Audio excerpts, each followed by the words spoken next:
Venice, or the sources of Pope Urban II's information on Turkish-held Palestine. These studies would allow us, and by us I mean other interested professional historians with the training and interest to read my scholarship, to better understand these aspects of medieval civilization. Studies such as these are very important. Really. It is this kind of specialized research that forms the building blocks of history.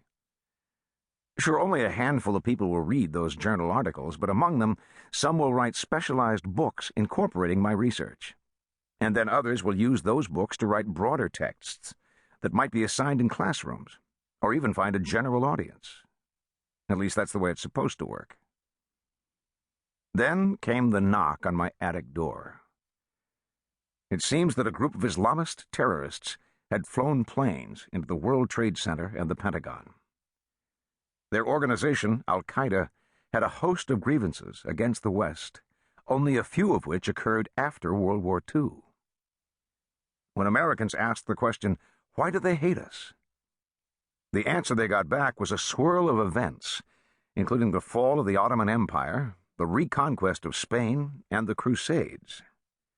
Suddenly, ancient history was no longer so ancient. Opening the creaky attic door, I was surprised to see a throng of reporters with microphones, notebooks, and cameras. They had a lot of questions.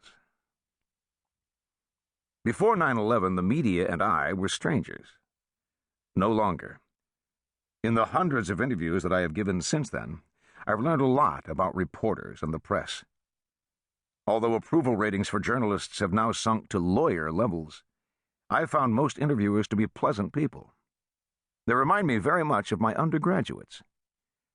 Like most Americans, they tend to have limited exposure to history before the last century. And what they do know comes disproportionately from television and movies. Many reporters that I talked to swallowed whole the terrorists' contention that the Crusades marked the beginning of the West's long war against Islam, a war that continues to this day. They were genuinely surprised to learn that the Crusades had nothing at all to do with modern events in the Middle East or the development of Islamist extremism.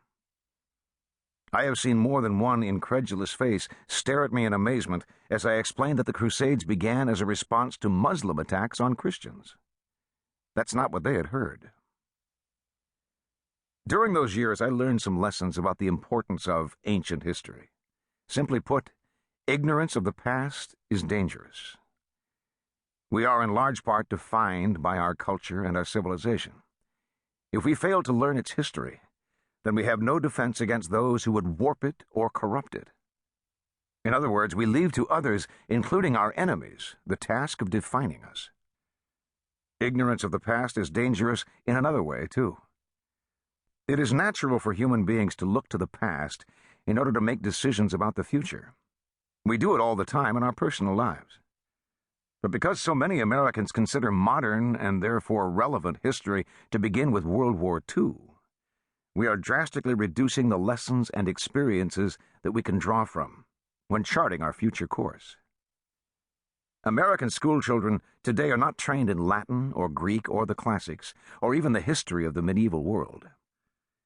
Instead, they get a smattering of U.S. history sprinkled over the top of a relatively vapid social studies curriculum. Naturally enough, when they grow up and begin making important decisions, they will not look to Plato, Cicero, or Dante for guidance. Instead, every challenge will be forcibly jammed into the mold of the last century's events. It's already happening.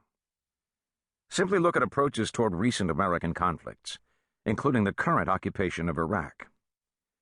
For those on the political left, every war is another Vietnam.